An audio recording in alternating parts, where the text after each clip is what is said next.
সম্মানিত ভিউয়ার্স, আপনারা ভিডিও চিত্রে দেখতেছেন এটা কি পিঠা তৈরি হচ্ছে, আপনারা কমেন্টের মাধ্যমে একটু জানাবেন।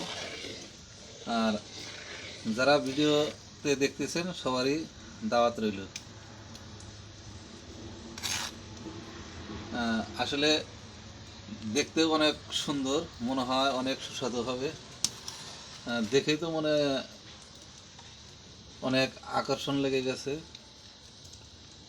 দেখা যাক তৈরি শেষে কারা কারা খেতে পারেন, সবার জন্যই দাওয়াত রইল।